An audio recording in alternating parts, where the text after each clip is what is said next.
Après avoir reçu un diagnostic, lui annonçant qu'il ne lui restait que 3 mois à vivre, un millionnaire a erré sans but dans les rues, jusqu'à ce qu'une pauvre femme SDF bouleverse complètement sa vie. Il était à peine 10 heures du matin quand Julien Moreau sentit son monde s'effondrer. Assis dans le cabinet d'un cardiologue renommé du 7e arrondissement, il observait les lèvres du médecin bouger sans entendre véritablement les mots. C'était comme si le temps s'était suspendu, chaque battement de son cœur résonnant désormais comme une menace. 3 mois, pas un de plus. Son cœur, ce muscle qui avait rythmé chaque conquête de sa vie luxueuse, allait bientôt le trahir pour de bon. Aucun traitement, aucun espoir. Juste 3 mois. Julien, 34 ans, héritier de l'empire financier Moreau & Associés, n'avait jamais connu l'échec.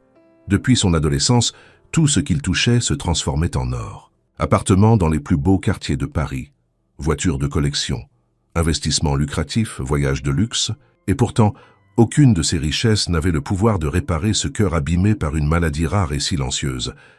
Il remercia le médecin avec une politesse mécanique, puis quitta la clinique, les résultats dans une main tremblante. L'autre refermé sur une certitude glaciale. Il ne voulait que fuir. De retour dans sa demeure de l'avenue Montaigne, Julien erra dans les couloirs démesurés de son appartement de 700 mètres carrés. Chaque objet précieux, chaque toile, chaque meuble semblait désormais vide de sens. Il contempla son téléphone posé sur une table basse en verre. Des appels manqués, des messages, des rappels de réunion. Il l'éteignit sans réfléchir. Plus de réunions, plus de rendez-vous, plus de stratégie. Il se dirigea vers son dressing, enfila un jean usé, un pull quelconque et un manteau long. Puis il descendit sans prévenir personne, sans dire un mot à son personnel. Il sortit dans les rues de Paris, sans but, sans destination. Le monde autour de lui poursuivait sa routine, inconscient de l'urgence que son cœur portait. Il marcha, pendant des heures, à travers les arrondissements, sans s'arrêter. Le ciel était gris et un léger vent de novembre caressait son visage. Julien se laissa guider par les rues, les ponts, les parcs. Loin de ses circuits habituels, il traversa des quartiers qu'il ne connaissait qu'à peine. Il longea le canal Saint-Martin, s'arrêta un instant au bord de l'eau puis repartit. À mesure que les heures passaient, une fatigue sourde s'installait, mais il refusait de s'arrêter. Il avait peur du silence, peur de ce qui viendrait s'il s'asseyait. En fin d'après-midi, il arriva près de la gare du Nord. Une grande place bordée de bancs et d'arbres nus s'étendait devant lui, des passants pressés, des touristes perdus, des vendeurs ambulants. Et au milieu de ce chaos, quelque chose attira son regard. Ce n'était pas un son, ni un mouvement brusque, plutôt une dissonance subtile dans le décor. Assise à même, le sol, adossée à un pilier du pont menant à la gare, une jeune femme dessinait sur un morceau de carton. Elle était entourée de quelques sacs, un vieux manteau posé sur les jambes. Ses cheveux blonds cendrés tombaient en mèches désordonnées sur son visage concentré. Ce n'était pas sa pauvreté qui frappait Julien. Ce n'était pas non plus sa posture ou son apparente indifférence au tumulte environnant. C'était l'intensité presque irréelle avec laquelle elle dessinait, comme si le monde n'existait plus autour d'elle. Julien s'arrêta fasciné malgré lui. Il resta là plusieurs minutes, observant sans oser s'approcher. Les gens passaient sans la voir, ou jetant un coup d'œil indifférent. Mais lui, il voyait. Quelque chose dans la manière dont elle tenait son crayon, dans l'inclinaison de sa tête, dans la fixité de ses yeux. Il ne pouvait détourner le regard. Pour la première fois depuis l'annonce de sa mort prochaine, il sentit autre chose que la peur. Une curiosité brute, viscérale, un appel sans mots. La lumière tombait lentement sur Paris, dorant les toits, allongeant les ombres. Julien fit un pas, puis un autre. Il s'approcha d'elle, les mains dans les poches, incertain. Il ne savait pas ce qu'il cherchait, ni pourquoi il avait traversé la ville pour se retrouver là, devant une inconnue dessinant sur du carton. Et pourtant, tout en lui disait qu'il devait rester, que quelque chose d'essentiel se jouait là maintenant. Alors qu'il allait parler, la jeune femme leva les yeux vers lui. Elle le regarda quelques secondes, comme si elle l'avait déjà vu ailleurs, ou dans un rêve. Puis elle prononça d'une voix douce, posée, les mots qui allaient tout bouleverser. « Tu portes la mort dans le regard, mais tu ne sais pas encore ce que c'est vivre. » Julien sentit un frisson le traverser. Ce n'était pas une question, pas une devinette. C'était une vérité nue, offerte sans détour. Et elle venait de briser quelque chose en lui, quelque chose de silencieux mais profond. Julien ne bougea pas. Les mots résonnaient encore dans son esprit, comme un écho trop clair dans un monde devenu flou. Tu portes la mort dans le regard, mais tu ne sais pas encore ce que c'est, vivre. Elle n'avait pas crié, pas provoqué. C'était un simple constat, livré sans agressivité, sans jugement. Et pourtant, il avait ressenti ce qu'aucune phrase ne lui avait jamais fait ressentir. Une claque silencieuse, une déchirure douce. Il baissa les yeux vers elle, incapable de formuler une réponse immédiate. Ce n'était pas qu'il était choqué, c'était plutôt qu'il se sentait mis à nu. Elle avait déjà replongé dans son dessin. Sa main traçait des lignes rapides mais précises. Son crayon glissait sur le carton comme s'il connaissait le chemin. Julien fit un pas de plus. Il voulait parler, dire quelque chose, n'importe quoi. Mais sa langue était soudain lourde, étrangère. Il se contenta de s'accroupir, à une distance raisonnable, comme s'il voulait s'approcher sans briser le mystère. Elle ne leva pas les yeux, mais il sentait qu'elle savait qu'il était là. Le sol était froid. L'odeur du béton, humide, des gaz d'échappement et un soupçon de pain grillé venant d'un vendeur ambulant à quelques mètres formaient un mélange étrange. Julien, lui, n'y prêtait pas attention. Toute sa concentration était fixée sur elle. Cette femme au manteau rapiécé, au regard grave et aux mains tachées de graphite, semblait hors du temps. Il ne savait pas encore son nom, ni son âge, ni pourquoi elle vivait là, mais quelque chose en elle l'appelait plus fort que tous les signaux rationnels. Finalement, elle brisa à nouveau le silence, sans cesser de dessiner. « T'as pas l'habitude qu'on te parle comme ça, hein ?» Julien hocha la tête, presque malgré lui. C'était vrai. Personne ne le regardait jamais autrement qu'avec admiration, jalousie ou intérêt. Personne n'osait lui dire ce qu'il ne voulait pas entendre. Il vivait dans un monde de politesse feutrée, de contrats signés sur des tables en acajou, de sourires calibrés. Et voilà qu'une femme sans domicile sur un trottoir venait de lire en lui comme dans un livre grand ouvert. « Je m'appelle Julien », dit-il enfin, la voix hésitante. Elle s'arrêta de dessiner, leva les yeux et le fixa longuement. Puis un sourire discret s'esquissa sur ses lèvres. « Élise. » Ce fut tout. Pas de nom de famille, pas d'explication, juste Élise. Et c'était suffisant. Il y avait une puissance dans cette simplicité. Julien sentit quelque chose se relâcher en lui, un muscle intérieur trop longtemps contracté. Il regarda le dessin qu'elle était en train de finir.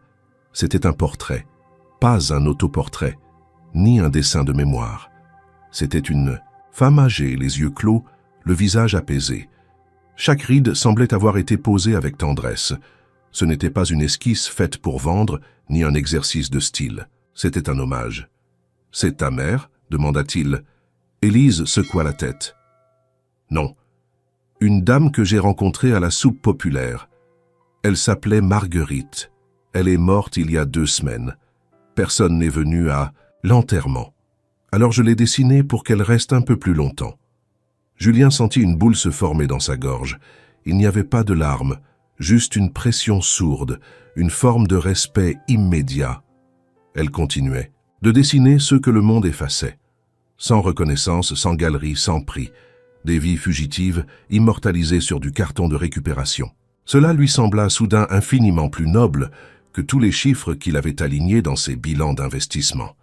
Ils restèrent là un long moment, sans se parler. Les passants défilaient. Certains les regardaient du coin de l'œil, d'autres détournaient le regard. Le ciel s'assombrissait lentement. Julien sentit le froid mordre ses jambes, mais il ne voulait pas partir. Il y avait dans ce bout de trottoir quelque chose qu'il n'avait jamais connu ailleurs, une vérité crue, mais étrangement rassurante. Il finit par se lever, mal à l'aise de sa propre immobilité. Il sortit son portefeuille par réflexe, ce geste qu'il avait accompli tant de fois dans sa vie pour résoudre, acheter, résoudre encore. Il en sortit quelques billets, les tendit à Élise. Elle releva la tête, le regarda, puis détourna les yeux. « C'est pas pour ça que t'es resté, » dit-elle. « Alors garde ça. » Julien resta figé, embarrassé. Il ne savait pas comment interpréter ce refus. Était-ce de l'orgueil? De la défiance? Non, c'était plus subtil. C'était une manière de lui dire qu'elle n'était pas un objet de pitié, qu'il ne s'agissait pas d'un échange. Elle lui avait offert un regard vrai, une parole tranchante.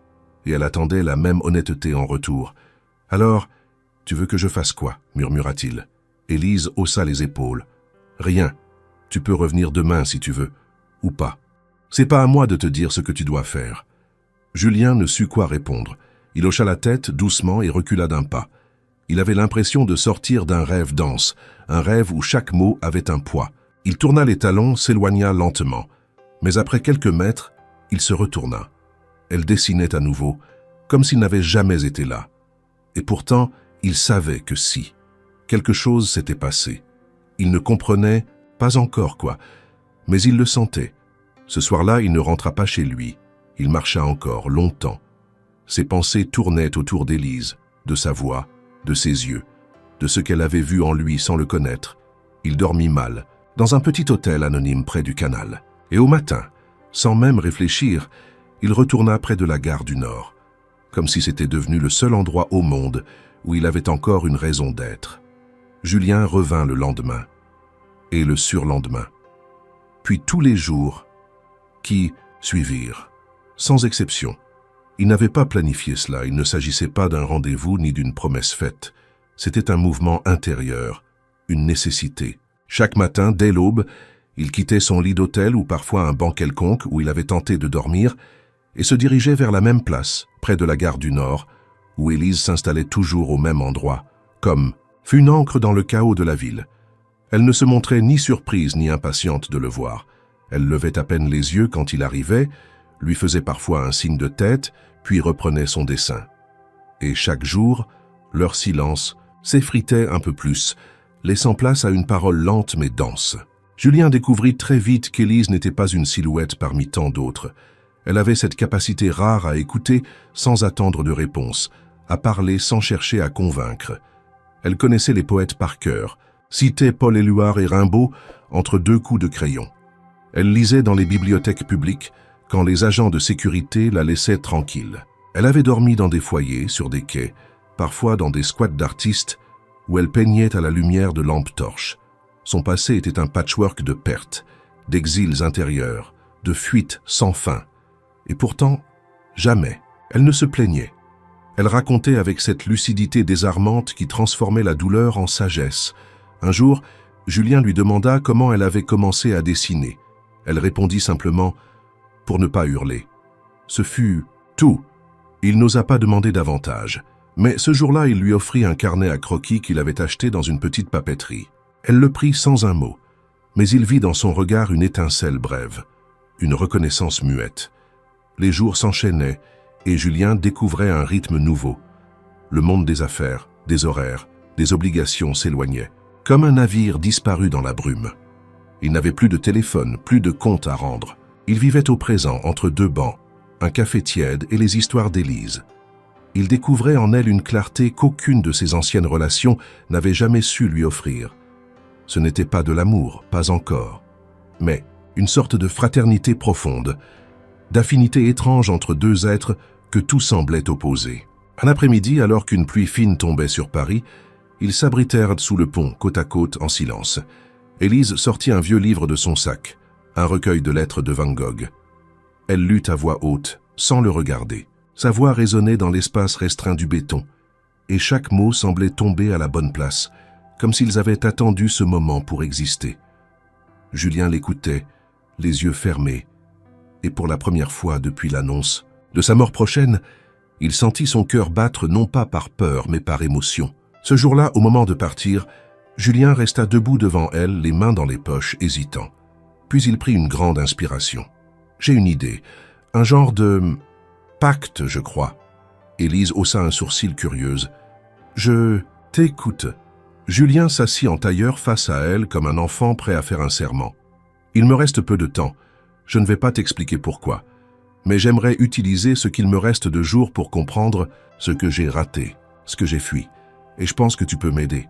Pas parce que tu es différente, mais parce qu'avec toi, je ne peux pas mentir. » Élise le fixa longuement. Son visage demeurait impassible, mais ses yeux trahissaient un trouble. « Julien, » poursuivit avec une nervosité sincère, « je ne te demande pas de changer ta vie, ni de m'accueillir. Je veux juste qu'on échange, tous les jours, que tu continues de me parler comme tu le fais, que tu me dises les choses que personne ne dit, et que je puisse, moi, t'écouter sans chercher à corriger, à sauver, juste Être là, tu vois? Un silence s'installa, un long silence. Puis Élise baissa les yeux vers son carnet. Elle le feuilleta quelques secondes, arracha une page, la plia soigneusement et la lui tendit. « Lis ça chez toi. Et si demain, t'es encore là, c'est que le pacte est fait. » Julien prit la feuille sans l'ouvrir.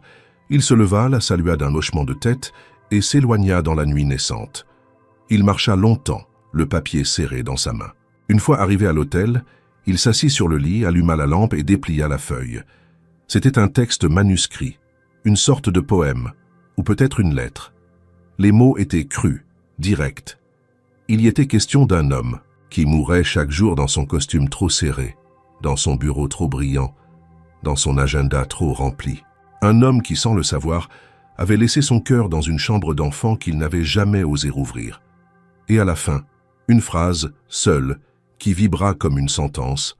« Si tu veux vraiment vivre, commence par perdre ce que tu crois être. » Julien resta là, figé, le cœur battant. C'était exactement ce qu'il fuyait. Et pourtant, c'était aussi exactement ce qu'il cherchait. Le lendemain matin, il retourna à la gare du Nord. Non pas pour honorer un pacte, mais parce que pour la première fois, il avait l'impression de ne plus être un homme condamné. Il était un homme en route vers quelque chose, vers quelqu'un.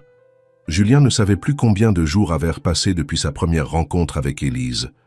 Le temps s'était dilaté, devenant une suite de matins brumeux et de crépuscules, humides, ponctués par la présence constante de cette femme qui, sans le vouloir, était devenue le centre de son univers effondré. Il ne comptait plus les heures comme avant, n'obéissait plus à la cadence effrénée des rendez-vous, des appels, des contrats. Il vivait au rythme d'Élise, au rythme du bitume, du froid et des silences. Et chaque jour qu'il passait à ses côtés semblait lui redonner une part de lui-même qu'il croyait définitivement perdue. Ce soir-là, le vent soufflait fort sur Paris. Le ciel d'un gris plombé s'était vidé de sa lumière plus tôt que d'habitude. Julien et Élise étaient restés toute la journée sous le pont, parlant peu, dessinant à tour de rôle sur des morceaux de carton. Elle lui avait appris à tenir le crayon sans forcer, à suivre les contours sans chercher à les dominer. Ses gestes, au début hésitants, s'étaient faits plus souples, plus libres. Il n'était pas doué et elle ne s'en souciait pas. Elle lui montrait seulement comment voir autrement, comment regarder au-delà des formes évidentes. Et dans ces heures suspendues, il sentait que quelque chose en lui se réconciliait avec le monde. Quand la nuit tomba, Julien ne bougea pas. Élise rangea ses affaires dans son sac, avec les gestes précis d'une routine 1000 fois répétée. Puis elle tira de sous un banc une vieille couverture roulée et un petit coussin déformé. Elle s'assit à même le sol, s'enroula dans la couverture et posa la tête contre le mur de pierre. Julien resta debout, immobile, à quelques pas d'elle. Le froid était mordant, le vent passait sous le pont comme un râle de bête blessée. Il savait qu'il pourrait rentrer dans un hôtel chaud, trouver un lit moelleux et une douche chaude. Mais il ne voulait pas ce soir. Il s'approcha d'elle, s'accroupit à côté. « Je peux rester ici cette nuit ?» Élise ne répondit pas tout de suite. Elle tourna légèrement la tête vers lui, le jaugea sans animosité. « T'es pas fait pour ça. Une nuit dans le froid, ça peut te briser, et puis t'as pas besoin. » Julien hocha la tête, mais ne bougea pas. « Justement, j'ai besoin de savoir, de sentir ce que tu vis. Pas pour faire semblant, pas pour me punir, juste pour comprendre. » Elle soupira non pas de lassitude, mais comme si elle acceptait quelque chose de prévisible. « Alors reste, mais t'attends pas à ce que ce soit joli. » Il s'assit à côté d'elle, le dos contre le mur glacé. Le béton semblait absorber toute la chaleur de son corps. Le silence s'installa. Les bruits de la ville semblaient plus lointains, étouffés par le vent. Au loin des sirènes, des voix, des moteurs. Ici, seulement la respiration d'Élise et la sienne, lentes et profondes. Après un long moment, elle se mit à parler. Sa voix était basse, presque un murmure. « J'avais un frère, il s'appelait Théo, 2 ans de moins que moi. On vivait à Rouen avec notre mère. Elle était malade, très malade. Et un jour, elle est tombée dans le coma. On avait 15 et 13 ans. Notre père n'était plus là depuis longtemps. Les services sociaux sont venus. Moi, j'ai été placé dans une famille. Théo aussi, mais pas la même. On nous a séparés, et je ne l'ai jamais revu. » Julien sentit un frisson lui parcourir l'échine. Il ne dit rien. Élise continua. « J'ai cherché pendant des années. J'ai même retrouvé un foyer où il était resté quelques mois, mais il était déjà parti. Il disait qu'il avait fugué. Je me suis dit qu'un jour il reviendrait me trouver, que nos chemins finiraient par se croiser. Alors j'ai commencé à dessiner son visage tel que je m'en souvenais. Pour pas l'oublier, c'est comme ça que j'ai commencé à dessiner tous les autres. Elle se tut, les yeux fixés sur un point invisible dans la nuit. Julien ne savait pas quoi dire. Il ne voulait pas la consoler. Ce n'était pas ce qu'elle demandait. Il voulait seulement être là, pleinement, présent. Et dans ce silence pesant, une intimité nouvelle s'installa, plus forte que n'importe quel mot. Il sentit ses doigts effleurer les siens furtivement. Il ne bougea pas. Le froid cette nuit-là n'était pas seulement physique. Il était aussi dans les souvenirs, dans les regrets, dans ce qu'il ne pouvait pas changer. Mais sous le pont, deux âmes cabossées partageaient quelque chose d'unique, la vérité de leur douleur. Julien ne dormit presque pas. Le vent s'infiltrait sous ses vêtements. Le sol était dur et chaque mouvement réveillait une douleur nouvelle. Mais il ne regretta rien. Quand l'aube pointa, pâle et humide, il ouvrit les yeux et vit Élise qui dessinait déjà les traits fatigués mais concentrés. Elle lui tendit le croquis sans un mot. C'était lui, endormi, le visage à moitié caché sous sa manche, les traits tirés, les yeux fermés. Mais il y avait quelque chose dans l'expression qu'il ne se reconnaissait pas. Une forme de paix ou peut-être de lassitude douce. Il regarda le dessin longtemps, puis la remercia simplement. Ce matin-là, il comprit que ce qu'il vivait aux côtés d'Élise n'était pas un passage ni une leçon de morale. C'était une renaissance lente, par la douleur, par le froid, par le silence. Et dans cette nuit sans confort, il avait trouvé plus de vérité que dans tous les luxes de sa vie passée. Le froid de la nuit passée avait laissé des traces sur le corps de Julien. Il marchait lentement, les muscles engourdis, les articulations douloureuses. Mais au fond de lui, une chaleur étrange persistait. Ce n'était pas la chaleur physique d'un foyer ou d'un café, mais celle, plus rare, qui naît d'un moment vrai, d'un échange brut, sans masque. Il avait passé sa première nuit dehors, avec Élise, sous le pont. Et il n'était plus le même homme qu'au matin précédent. Ils marchèrent ensemble jusqu'à un petit square caché entre deux immeubles, là où Élise disait parfois aller quand elle voulait dessiner sans interruption. Les arbres dénudés formaient des ombres maigres sur le sol de gravier. Elle s'installa sur un banc, sortit un carton vierge, son crayon préféré, un vieux fusain raccourci par l'usage, et commença à dessiner sans dire un mot.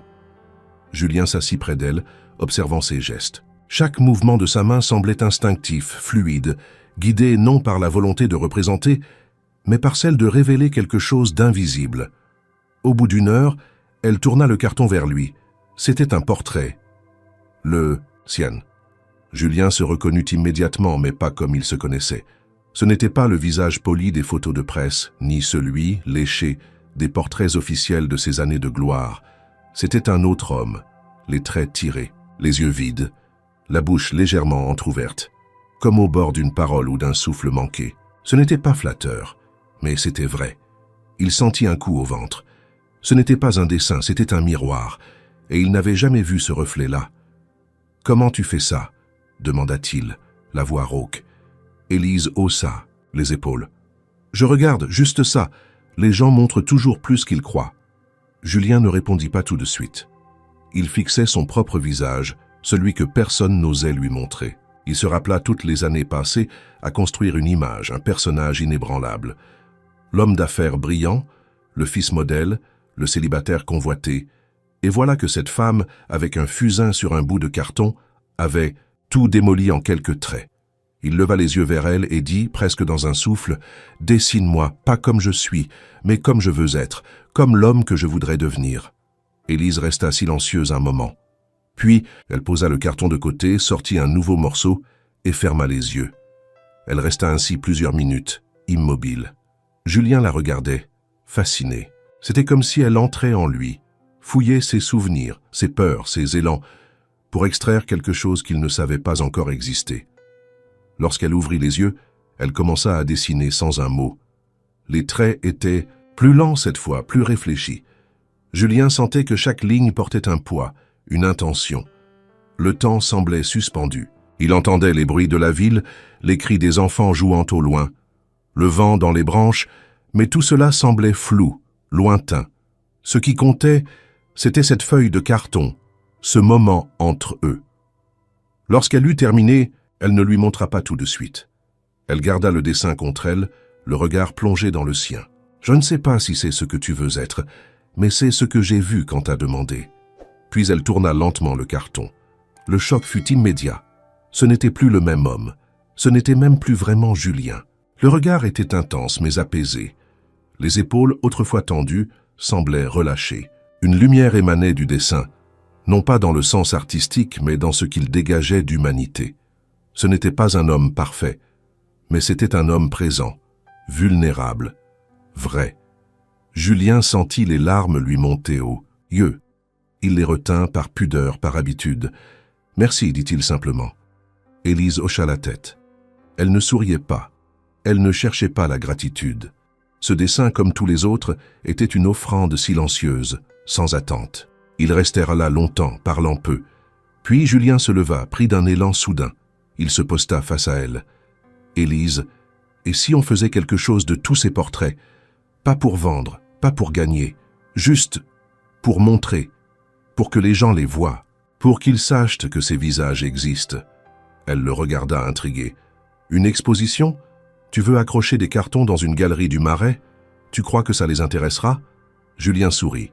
« Pas une galerie, un mur. Une rue? Un pont? Là où les gens ne peuvent pas éviter de les voir. On pourrait les coller dans la ville comme un cri silencieux. » Élise resta silencieuse un moment. Puis elle sourit, pour la première fois depuis longtemps. Un vrai sourire, rare, fragile, mais lumineux. « Alors on commence demain. » Et ainsi, un nouveau chapitre s'ouvrait entre eux. Un lien plus fort que la pitié, que la fascination, que l'amitié. Une alliance née de regards échangés, de vérités dessinées. Et pour Julien, c'était peut-être le début d'un autre genre de vie, ou du moins d'une fin qui aurait enfin un sens. Le matin s'annonçait calme, presque doux, malgré la saison. La lumière filtrait à travers les immeubles comme une promesse fragile. Julien et Élise s'étaient retrouvés tôt, comme à leur habitude.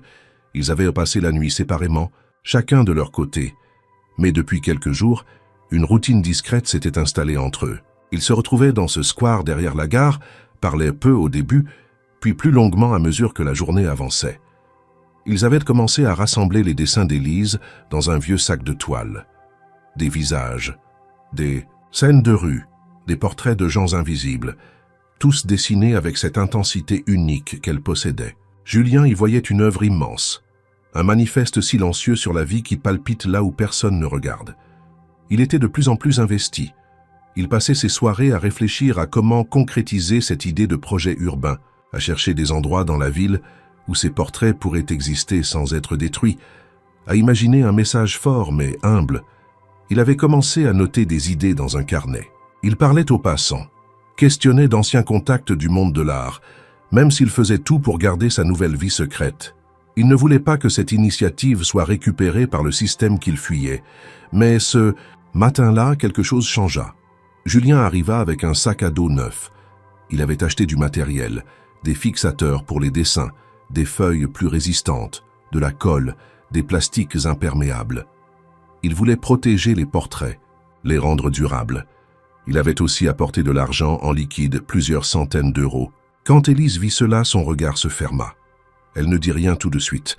Elle le regarda poser les objets un à un sur le banc, avec fierté. Puis, lentement, elle referma son carnet, le rangea dans son sac et se leva.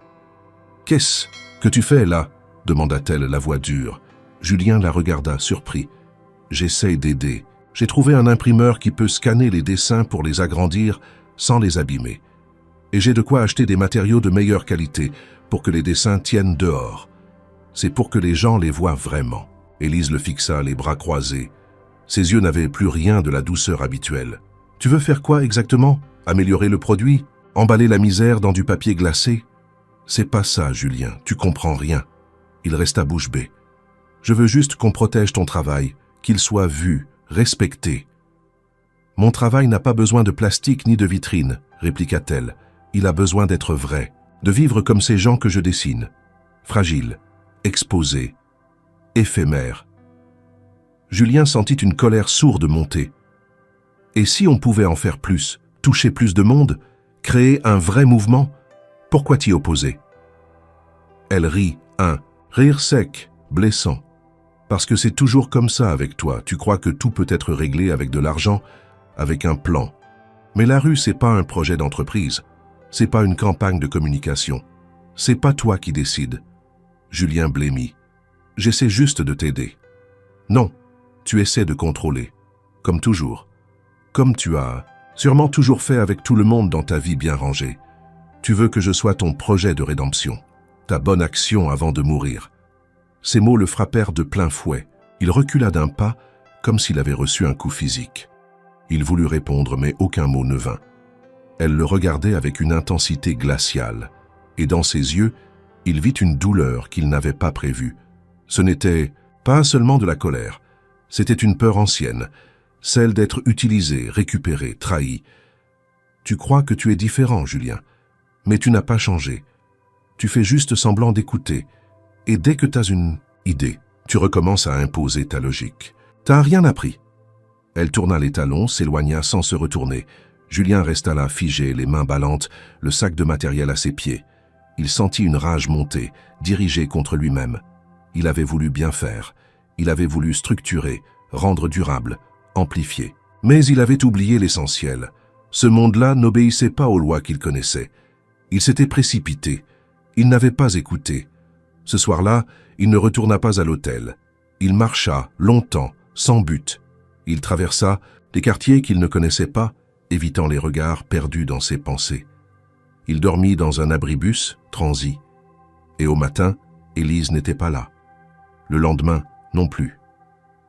3 jours passèrent, 3 jours sans trace d'elle. Julien revint chaque jour sur la place, au square, sous le pont. Rien. Il demanda à quelques sans-abri qu'il avait croisés auparavant. Personne ne l'avait vue. Il commença à craindre le pire, qu'elle soit partie définitivement, ou qu'elle ait disparu comme ces visages qu'elle dessinait. Il comprit alors à quel point elle comptait, pas comme une muse, pas comme un symbole, mais comme une présence réelle, une voix nécessaire, un souffle. Sans elle, le monde reprenait ses contours fades. Il se sentait à nouveau vide, amputé. Les 3 jours furent une agonie muette, et chaque soir, il relisait les mots qu'elle lui avait écrits dans leur premier échange, comme une prière douloureuse. Le 4e jour, il décida de faire ce qu'il n'avait jamais fait. Écrire. Non pas un message rapide, pas une note, une lettre, une vraie. Il acheta un cahier, s'assit dans un café vide et se mit à écrire ce qu'il n'avait jamais dit à personne. Pas seulement ses regrets, mais ses peurs, ses hontes, ses échecs. Il y parla de son enfance, de son père autoritaire, de sa mère absente, de ses décisions motivées par le vide, de cette maladie qui le rongeait et qu'il refusait de nommer. Il écrivit pendant des heures. Et quand il eut fini, il plia les feuilles, les mit dans une enveloppe et retourna sur la place. Il attendit. Et quand elle arriva, enfin les cheveux en bataille, les traits tirés, il ne dit rien. Il lui tendit seulement la lettre. Élise la prit sans un mot, s'assit sur le bord du trottoir et commença à lire. Julien resta debout, le cœur battant, incapable de parler. Il la vit trembler, froncer les sourcils, puis soudain pleurer. Elle pleura en silence, longtemps. Et pour la première fois depuis leur rencontre, il sut qu'elle l'avait entendu. Vraiment entendu. Les larmes d'Élise coulaient en silence, traçant des sillons sur ses joues sales, et pourtant, jamais elle n'avait paru aussi vraie, aussi désarmée, aussi présente. Julien restait là, debout, comme figé dans un autre temps. La lettre qu'il lui avait écrite, ce torrent de confessions, de regrets et de vérités longtemps enfouies, n'était pas une demande de pardon. Il ne voulait pas l'attendrir, ni la convaincre de quoi que ce soit. Il avait écrit pour la seule raison qu'il n'avait plus rien d'autre à offrir que sa vérité. Une vérité nue, douloureuse, sans décor. Il n'avait pas dormi, pas mangé, pas parlé à personne pendant 3 jours. Et maintenant, il la regardait lire, incapable de prévoir ce qui viendrait ensuite. Quand elle referma la lettre, Élise resta un long moment les yeux baissés. Le silence s'étira, rempli de tout ce qui n'avait jamais été dit entre eux. Puis elle leva enfin les yeux vers lui. Dans son regard, il n'y avait ni reproche, ni pitié. Il y avait autre chose, une forme de tendresse grave. Elle tapota doucement l'enveloppe contre sa paume, comme pour en sentir le poids. Puis parla d'une voix douce, encore tremblante. « C'est la première fois que quelqu'un me donne un bout de lui sans rien demander en retour. Julien voulut répondre, mais elle leva la main l'interrompant doucement. Tu sais, j'ai appris à me méfier des mots. Les gens parlent pour ne pas entendre. Mais toi, t'as écrit pour être entendu. Et je t'ai entendu. Elle replia soigneusement la lettre, la glissa dans son sac, entre deux carnets usés, puis inspira profondément. Tu veux vraiment faire quelque chose avec moi, Julien? Pas juste pour toi, pas pour réparer ce que t'as l'impression d'avoir brisé, mais quelque chose de vivant, de libre, de nôtre. Il hocha la tête, incapable de cacher l'émotion qui l'envahissait. Alors j'ai une idée, dit-elle. Pas un plan, pas un projet structuré, une fuite, une vraie. Pas pour fuir, la mort, ni la ville, ni ta vie. Juste partir, sans destination, sans montre, avec ce qu'on a, comme deux inconnus qui se laissent porter. Julien la regarda déconcerté. Une fugue, une errance, corrigea-t-elle, mais choisie, ensemble. Il sourit, un vrai sourire, large, sincère. L'idée était folle, inconfortable, imprévisible, et c'était précisément pour ça qu'il dit oui. Le lendemain matin, ils se retrouvèrent au même endroit, avec un sac chacun. Élise avait pris quelques dessins, ses crayons, un livre et une couverture. Julien n'avait que quelques vêtements, un carnet et l'enveloppe avec les dernières analyses de son cœur, qu'il décida de jeter dans une poubelle sur le quai sans un mot. Ils montèrent dans un train sans vraiment regarder la destination. Ce fut Lyon au hasard, une ville comme une autre, ou peut-être pas.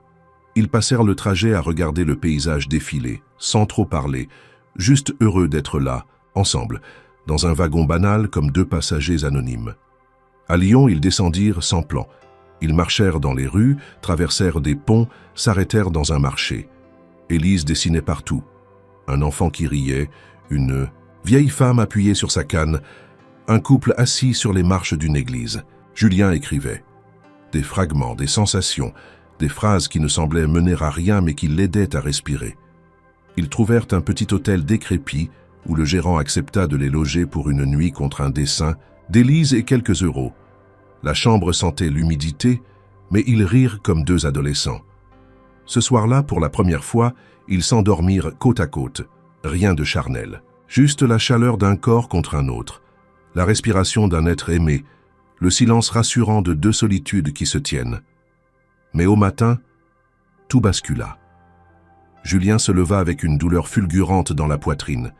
Il tomba à genoux, incapable de parler. Élise se précipita, paniquée, criant, appelant à l'aide. Le gérant appela une ambulance. Dans le véhicule, Julien perdit connaissance quelques minutes. Quand il rouvrit les yeux, il était à l'hôpital, branché, allongé sur un lit trop blanc. Élise était là, son visage ravagé par l'angoisse. Il sut qu'il ne pouvait plus lui mentir. Quand les médecins sortirent, il lui demanda de s'asseoir, puis il parla. De tout, de la maladie, du diagnostic, des 3 mois, de l'absence de traitement, de sa fuite, de sa peur, de sa solitude. Élise ne dit rien. Elle écouta jusqu'au bout. Ses mains tremblaient, ses yeux ne clignaient presque pas. Quand il eut fini, un long silence les enveloppa. Puis elle se leva, lentement, comme si chaque mouvement lui coûtait. Elle marcha jusqu'à la porte. Julien tendit la main, murmura son prénom, mais elle ne se retourna pas. « Je ne peux pas, Julien, » dit-elle d'une voix brisée. « Pas encore une perte, pas comme ça. » Et elle sortit. Ce soir-là, il resta seul dans sa chambre d'hôpital. Les machines bipaient à intervalles réguliers. Les infirmières passaient sans le regarder. Le monde extérieur avait disparu, et l'absence d'Élise était plus lourde que tout le reste. Quand il ouvrit les yeux au petit matin, il trouva un mot plié sur la table de chevet, écrit à l'encre noire sur une page arrachée de son carnet. « Je ne fuis pas toi. Je fuis la douleur de te perdre. Pardon. Élise. » Et cette fois, ce fut Julien qui pleura, longuement, silencieusement, comme si chaque larme était un adieu à tout ce qu'il n'avait jamais osé espérer. Les jours qui suivirent furent les plus silencieux de la vie de Julien. Allongé sur le lit d'un hôpital de Lyon, entre les draps rêches et les odeurs de désinfectants, il observait le plafond comme s'il pouvait y lire une réponse. Chaque battement de son cœur résonnait comme un compte à rebours discret, mais implacable. Les médecins venaient, parlèrent de stabilisation, de repos, de soins palliatifs. Il les écoutait sans écouter, répondait par des gestes ou des monosyllabes. Son corps survivait, mais son esprit dérivait, vidé de tout, sauf du souvenir d'Élise. Elle n'avait pas reparu, pas un mot de plus, seulement cette feuille, posée à côté de lui, où elle disait fuir la douleur de le perdre. Elle avait quitté la chambre d'hôpital sans se retourner, comme une ombre tirée par le vent. Julien relut le mot des dizaines de fois. Il essayait d'y deviner un signe, un espoir, un indice. Mais rien n'en sortait, sinon une douleur. Pur, il comprenait sa réaction. Il ne lui en voulait pas vraiment. Il savait que sa vérité avait brisé quelque chose. Non pas un lien de confiance, mais la possibilité pour elle de se projeter, de croire que le présent pouvait durer. Il avait, sans le vouloir, allumé une lumière qu'il savait déjà, condamnée à s'éteindre. Et maintenant, il payait le prix de cette lumière. Il resta à l'hôpital pendant 5 jours, assez pour reprendre quelques forces, pour respirer à nouveau sans sentir sa poitrine se contracter à chaque inspiration. Assez pour que le médecin lui parle d'une hypothèse de traitement expérimental à Paris, un protocole qui venait d'être validé, réservé à des cas rares, comme le sien. Il écouta distraitement, hocha la tête. Mais il n'y avait plus de désir, plus de direction. Il accepta de sortir contre avis médical, prétextant un besoin de solitude. Le médecin, après plusieurs tentatives de le convaincre, céda. Julien prit un train pour Paris. Le voyage lui parut irréel. Les paysages défilaient derrière la vitre sans qu'il ne les voie. Il tenait encore le mot d'Élise dans sa poche, comme un talisman inutile. Arrivé à la gare de Lyon, il marcha sans but, comme il l'avait fait au tout début lorsque le diagnostic était tombé. Mais cette fois, quelque chose avait changé. Ce n'était plus la peur de mourir qui le guidait. C'était l'absence. Un vide qu'aucune richesse, aucun souvenir, aucune perspective ne pouvait combler. Pendant 2 jours, il erra dans les rues. Il retourna sous le pont, dans le square, près de la gare du Nord. Rien. Les sans-abri qu'il connaissait ne l'avaient pas vue. Certains se souvenaient d'elle, mais disaient ne plus l'avoir croisée depuis une semaine. Il parcourut les ruelles, les bibliothèques où elle aimait lire, les centres d'accueil, les ateliers d'artistes. Nulle part. Élise s'était comme évaporée. Puis, un soir, alors que le vent d'hiver fouettait la ville et que la fatigue le clouait presque au sol, il se retrouva devant une petite galerie dans le 18e arrondissement. Ce n'était pas une galerie prestigieuse, mais une de ces petites enclaves d'art alternatif qui poussent dans les quartiers encore vivants. Il allait passer son chemin quand il vit un dessin dans la vitrine. Un dessin qu'il reconnut immédiatement. C'était lui, ou du moins une version de lui, dessiné avec la même intensité que les portraits sur carton. Une lumière dans les yeux, une ombre sur le visage. Il entra, le cœur battant. L'espace était étroit, les murs couverts de croquis, de feuilles de papier usées, de morceaux, de cartons encadrés ou simplement cloués au mur. Chaque portrait, chaque scène respirait la même énergie. Des visages de la rue, des instants suspendus, des regards oubliés. Et au centre de tout cela, une série de portraits qu'il connaissait mieux que quiconque. C'était leur histoire, la sienne et celle d'Élise. Chaque étape, chaque moment, chaque silence avait été traduit en images. Leur première rencontre, la nuit sous le pont, la fugue, l'hôtel à Lyon. Même la scène à l'hôpital, il reconnut les murs, le lit, son propre visage haletant sous les néons. Il tourna lentement sur lui-même, les yeux écarquillés. Personne ne l'avait prévenu, personne ne savait. Et pourtant, elle avait tout mis là, comme une déclaration, comme un cri. Une femme s'approcha, la galeriste. Elle portait des lunettes rondes, un foulard rouge. « Vous connaissez l'artiste » demanda-t-elle. Julien hocha la tête. « Je crois bien que oui. » Elle sourit. « Elle n'est pas venue au vernissage. Elle m'a juste laissé les dessins et un mot. Elle a dit que si quelqu'un demandait, je devais remettre ceci. » Elle lui tendit une enveloppe. Julien la prit, les mains tremblantes. Elle était fermée par un simple morceau de ficelle. Il l'ouvrit lentement. À l'intérieur, une feuille pliée et un petit carton. Le carton portait une adresse écrite à la main. Sur la feuille, quelques mots seulement. « Tu peux me retrouver ici, si tu es encore celui que tu m'as montré. » Il sortit, en courant, sans dire un mot, le cœur battant à tout rompre, mais non plus de peur, d'espoir, d'un désir aussi brut qu'urgent. Il ne savait pas ce qu'il allait trouver, mais il savait une chose, il irait jusqu'au bout. Et cette fois, il ne fuirait plus. L'adresse griffonnée sur le petit carton le mena jusqu'à un quartier de l'Est parisien, plus calme, plus discret, presque effacé des cartes touristiques. Les rues y étaient bordées d'arbres maigres et de petits immeubles où le linge séchait encore aux fenêtres. Julien ne connaissait pas cet endroit, n'y ayant jamais mis les pieds durant sa vie d'homme pressé et formaté. Il avançait lentement, comme s'il marchait sur un fil entre deux mondes. Chaque pas le rapprochait non seulement d'Élise, mais aussi de la version de lui-même qu'il n'avait jamais osé incarner. Le bâtiment au numéro inscrit sur le carton était modeste, une façade en briques ocre, une enseigne à moitié effacée indiquant « Café solidaire, maison des mots ». Ce n'était pas un café au sens habituel du terme. Par les fenêtres, on apercevait des tables en bois recyclé, des bibliothèques bancales mais pleines, des murs recouverts de dessins, de messages, de photos. Une odeur de café moulu, de pain chaud et de peinture fraîche flottait dans l'air. Julien entra, le cœur battant. Derrière le comptoir, une femme d'âge mûr, au visage doux, lui adressa un sourire. « Bonjour. Vous cherchez quelqu'un » Il hésita un instant, puis prononça doucement. « Élise. » Elle acquiesça comme si ce nom suffisait. « Elle est dans la salle du fond. Vous pouvez y aller. » Julien traversa lentement le café. Des gens étaient assis là, lisant, écrivant, discutant à voix basse. Une atmosphère paisible, presque irréelle. Il poussa une porte entr'ouverte et découvrit une pièce baignée de lumière naturelle. Sur les murs, encore des dessins.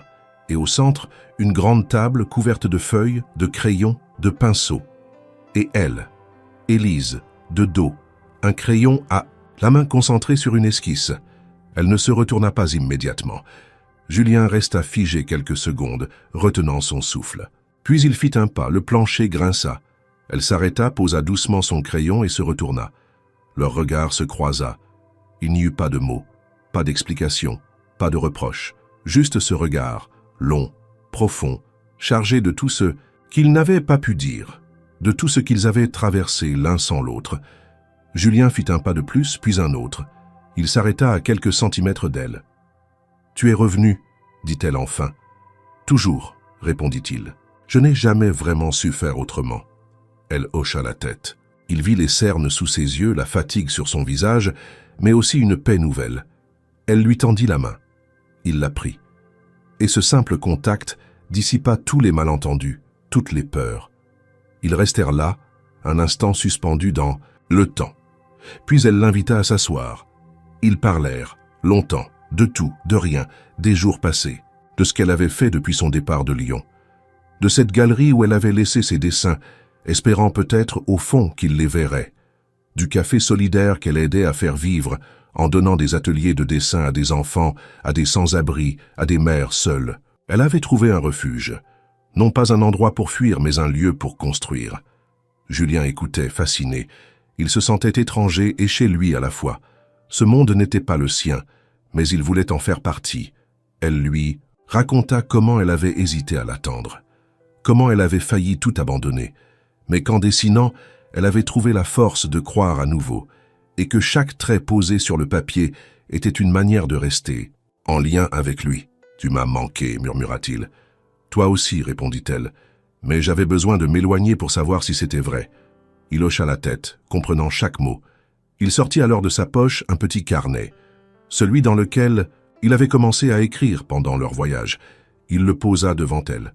« J'ai continué tous les jours, même quand tu n'étais plus là. » Élise ouvrit le carnet. Les premières pages étaient tremblantes, incertaines, puis, au fil des lignes, quelque chose de plus dense apparaissait. Des réflexions, des souvenirs, des descriptions du monde autour de lui, et surtout des mots sur elle, sur ce qu'elle représentait, sur ce qu'elle avait changé en lui. Élise lut en silence, les larmes aux yeux. « Tu veux qu'on essaie ?» demanda-t-il doucement. « Pas de construire un avenir parfait, juste vivre ce qu'il reste, ensemble. » Elle le regarda longtemps, puis répondit « Je veux bien, mais à une condition. » Julien sentit son cœur se serrer. « Laquelle ? » « Que tu n'essaies jamais de me sauver, ni de me protéger de moi-même, que tu me laisses être libre, même à tes côtés, et que si un jour je veux partir, tu me laisses partir sans m'en vouloir. » Il ne réfléchit pas. Il hocha la tête. « D'accord. À cette condition-là, je veux tout vivre avec toi. » Ils restèrent encore longtemps ensemble dans cette pièce lumineuse, entre les dessins et les carnets. Puis ils sortirent, main dans la main dans les rues de Paris. Et pour la première fois depuis longtemps, Julien ne pensa pas au temps qui restait, seulement à celui qu'ils avaient devant eux. Les jours qui suivirent les retrouvailles de Julien et Élise furent empreints d'une simplicité qui, paradoxalement, les bouleversait plus que tout ce qu'ils avaient vécu jusqu'alors. Il n'y avait plus de projet défini, plus d'attentes suspendues à des lendemains incertains. Ils vivaient à travers de petits gestes, des promenades sans but, des repas partagés autour de plats improvisés, des soirées à parler ou à se taire, à dessiner, à écrire. Le temps n'était plus une menace, mais une matière à façonner, comme l'argile entre les doigts d'un potier.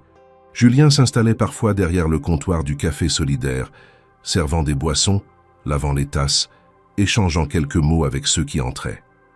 Il n'était plus l'homme que l'on reconnaissait dans les revues économiques, mais un autre, un homme dont la présence ne suscitait ni envie ni admiration, seulement une curiosité paisible. Élise, elle, continuait de dessiner, mais avec une intensité nouvelle. Ses portraits semblaient apporter davantage de lumière.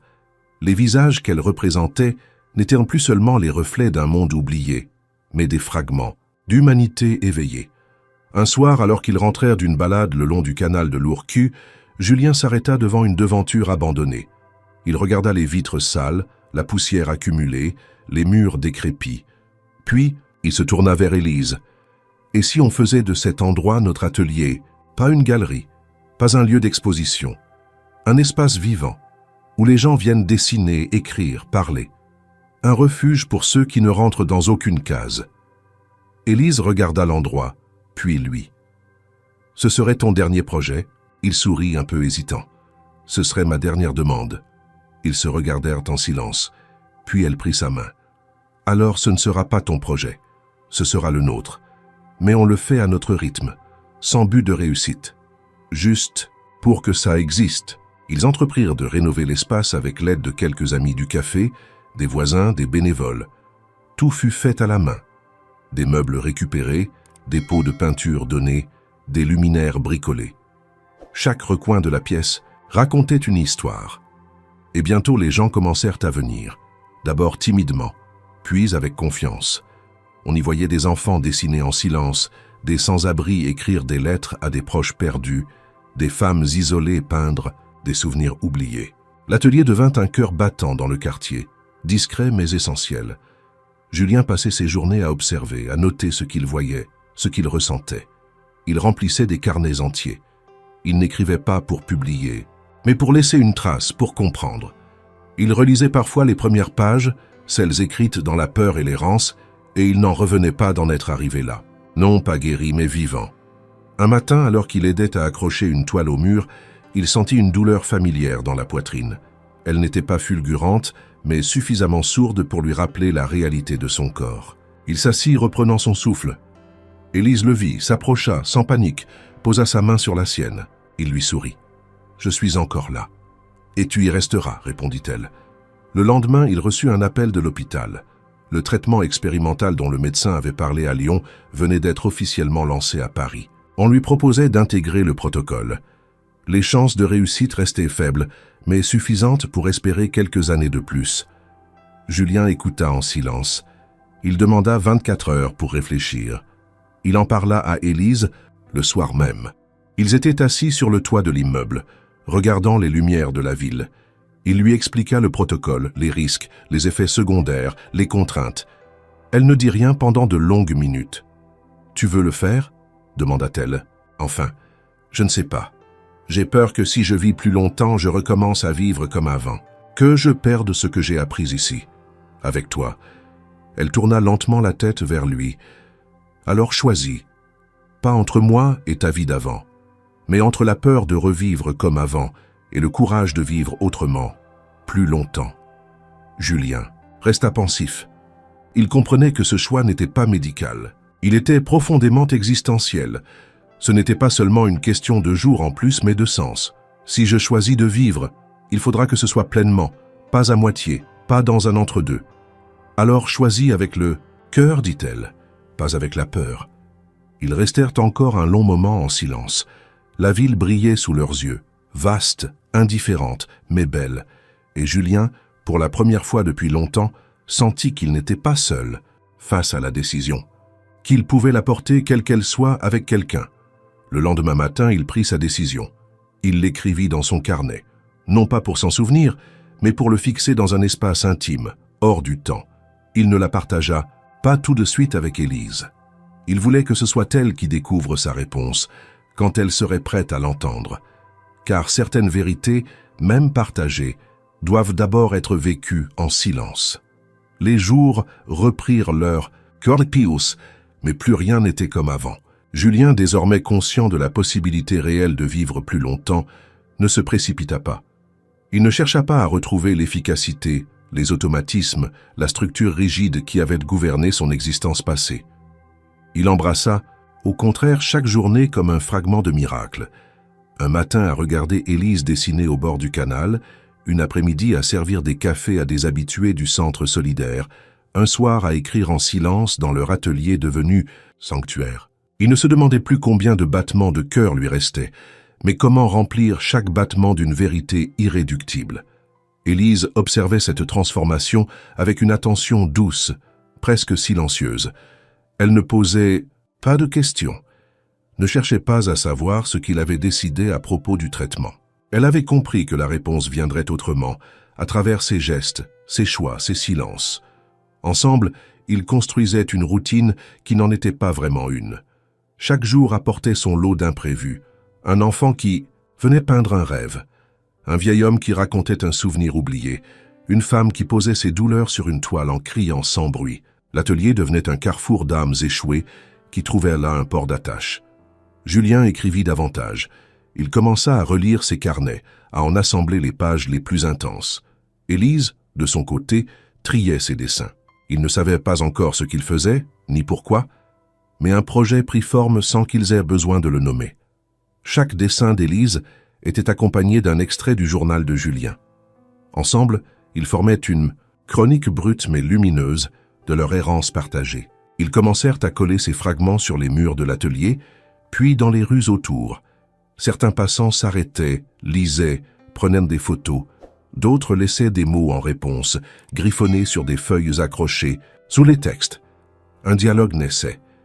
Un jour, Élise proposa une idée qui, d'emblée, sembla évidente. Et si on en faisait une exposition? Pas dans une galerie, pas dans un musée. Ici, dans la rue, sur les murs de la ville. Une exposition que personne ne peut ignorer. Julien hocha la tête. Ce serait leur manière de rendre à la ville ce qu'elle leur avait volé et offert à la fois l'oubli, la solitude, mais aussi la possibilité d'une rencontre radicale. Ils appelèrent leur projet « 3 mois pour l'infini ». Un titre que Julien avait écrit presque sans y penser, un soir après avoir lu un de ses anciens carnets. C'était la synthèse parfaite de ce qu'il avait vécu depuis le diagnostic. Une course contre le temps, transformée en une marche vers l'essentiel. L'annonce de l'exposition circula par des canaux inattendus. Un blog d'art urbain, une publication militante, un bouche à oreille obstiné. Bientôt, les murs du 11e arrondissement commencèrent à se couvrir de dessins et de textes. Des visages au regard profond, des mots qui coupèrent le souffle, des scènes de rue dessinées avec une tendresse brutale. Chaque coin devenait un poème à ciel ouvert. Les gens s'arrêtaient, lisaient, pleuraient parfois. Ils laissaient des fleurs, des bougies, des lettres. L'exposition devenait vivante. Julien, discret, observait. Il ne cherchait pas la reconnaissance. Il se tenait en retrait, parfois masqué par une capuche, notant dans son carnet les réactions, les phrases murmurées par les passants. Élise dessinait sur place, ajoutait des détails, complétait des portraits inachevés. Le projet les dépassait, devenait collectif. Des gens commencèrent à venir proposer leurs propres textes, leurs propres histoires. L'atelier se transforma en un centre d'expression libre. La presse commença à s'y intéresser, mais Élise refusait les interviews. Ce n'était pas une performance, c'était une offrande. Puis, un matin, le téléphone de Julien sonna. C'était le médecin. La voix à l'autre bout du fil était calme mais ferme. Les résultats des derniers examens montraient que son état restait critique, mais le traitement expérimental pourrait être tenté plus tôt que prévu. Les rendez-vous étaient à prendre immédiatement. Il avait 72 heures pour décider. 72 heures pour choisir entre une vie prolongée, incertaine, médicalisée, ou le chemin qu'il suivait maintenant, avec toute son intensité, mais aussi toute sa fragilité. Julien raccrocha sans dire un mot. Il ne parla pas. À Élise ce jour-là. Il alla marcher seul. Il longea la Seine, s'arrêta sur un pont, observa l'eau trouble qui glissait sous ses pieds. Il pensa à la vie qu'il avait fuie, à celle qu'il avait trouvée. Il pensa à Élise, à ses dessins, à leur première nuit sous le pont. Et il sut que la réponse ne se trouvait pas dans une salle d'hôpital, ni dans une statistique, mais dans une certitude intime. Ce que lui avait offert Élise ne pouvait pas être négocié. Le lendemain, il retourna à l'atelier. Il prit son carnet, écrivit quelques pages, les détacha et les plia soigneusement. Puis il les glissa dans une enveloppe qu'il déposa dans la boîte à messages de l'atelier, celle où chacun pouvait laisser un mot, un cri, un souvenir. Il ne dit rien à personne. Il resta jusqu'au soir, observa les enfants dessiner, aida un vieil homme à écrire une lettre à sa sœur qu'il n'avait pas vue depuis 20 ans. Puis il s'éclipsa, laissant derrière lui le calme de l'atelier et les éclats de voix qui peuplaient désormais sa vie. Il avait choisi. Et cette décision, Élise ne la découvrirait qu'au moment voulu, car certaines vérités, aussi essentielles soient-elles, ne peuvent être dites. Elles doivent être lues et comprises, au silence. La lettre resta plusieurs jours dans la boîte de l'atelier sans que personne ne la remarque. Chaque jour, des dizaines de mains déposaient ou retirèrent des messages. Des mots d'amour, de rage, d'espoir, des confessions muettes ou des poèmes gribouillés à la hâte. La boîte placée près de l'entrée faisait partie du décor vivant de l'espace qu'Élise et Julien avaient contribué à transformer. Et pourtant, celle-ci, pliée avec une précision méticuleuse, contenait une réponse qui pesait autant qu'un destin. Julien ne réapparut pas immédiatement. Pendant 3 jours, Élise s'activa dans l'atelier comme à son habitude. Elle guidait les enfants dans leurs premières esquisses, accrochait de nouveaux portraits, remplaçait ceux abîmés par le vent ou la pluie. Son regard, pourtant, trahissait une forme d'absence. Elle n'avait rien demandé. Mais elle savait. Elle sentait que quelque chose s'était déplacé dans l'ordre invisible de leur quotidien. Elle ne posait pas de questions à ceux qui fréquentèrent le lieu, mais guettait parfois l'entrée, espérant, sans l'avouer, le voir franchir la porte, un carnet à la main, un sourire fatigué aux lèvres. Ce n'est qu'au 4e jour qu'elle vit la lettre. Elle la reconnut immédiatement, non pour l'enveloppe en soi, mais pour l'écriture sur le devant. Une écriture nette, penchée, un peu tremblante, mais déterminée. Elle la prit entre ses doigts, sentit son cœur battre plus fort. Elle ne l'ouvrit pas tout de suite. Elle monta à l'étage, dans la petite pièce où elle et Julien passèrent leur soirée à écrire ou à dessiner en silence. Elle s'assit près de la fenêtre, la lumière douce du soir glissant sur le parquet. Puis, elle rompit le pli. La lettre n'était pas longue, mais chaque mot semblait gravé. « Élise, je ne peux pas te dire ce que j'ai choisi sans te parler d'abord de ce que tu m'as appris. Tu m'as appris à regarder autrement, à entendre ce qui se cache dans le silence, à marcher sans but mais avec sens, à donner sans attendre. Tu m'as appris à être nu sans être faible, à être perdu sans être vaincu. Tu m'as offert un monde que je croyais fermé à jamais, celui des âmes libres. Quand le médecin m'a parlé du traitement, j'ai pensé à toutes les versions de moi qui m'auraient dit de foncer, d'investir dans la survie comme on investit dans un projet. Mais ce moi-là n'existe plus. Ou plutôt, il ne règne plus. Je ne peux pas choisir de vivre seulement pour vivre plus longtemps. Je peux choisir de vivre si et seulement si cela ne me fait pas oublier ce que j'ai trouvé avec toi. Et c'est ce que j'ai décidé de faire. Oui, j'ai accepté le traitement, mais à une condition que j'ai posée moi-même.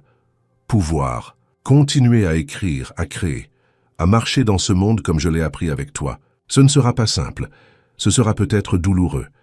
Mais je ne le fais pas pour reculer la mort. Je le fais parce que je crois enfin à la vie. Je n'ai pas voulu te le dire avant. Je voulais que tu le découvres seul. Parce que ce choix est aussi le tien en un sens. Si tu veux encore marcher à mes côtés, je serai là. Plus fragile peut-être, mais plus vrai que jamais. À toi, pour toujours, Julien. Élise resta immobile pendant de longues minutes après avoir fini de lire. Les mots dansaient encore dans sa tête, comme une onde douce qui bousculait tout sur son passage. Elle ferma les yeux, serra la lettre contre elle, puis se leva. Elle descendit sans bruit, traversa l'atelier où quelques silhouettes terminaient leurs activités. Elle marcha jusqu'au mur où l'un des premiers dessins de Julien avait été collé. un portrait flou fait au fusain sur lequel elle avait écrit un jour « L'homme qui voulait mourir pour ne plus trahir sa vie ». Elle y ajouta ce soir-là une autre phrase, tracée d'une écriture ferme, et qui a choisi de vivre pour ne plus s'enfuir de lui-même. Les jours suivants, Julien réapparut, amaigri, pâle mais souriant. Il parlait moins qu'avant, mais ses gestes étaient plus assurés. Il s'asseyait souvent dans un coin de l'atelier, observant, notant quelques phrases dans ses carnets. Il ne cherchait plus à guider ni à diriger. Il se contentait d'être là, pleinement. Élise venait parfois s'asseoir à côté de lui, sans un mot. Leur silence commun devenait un langage à part entière.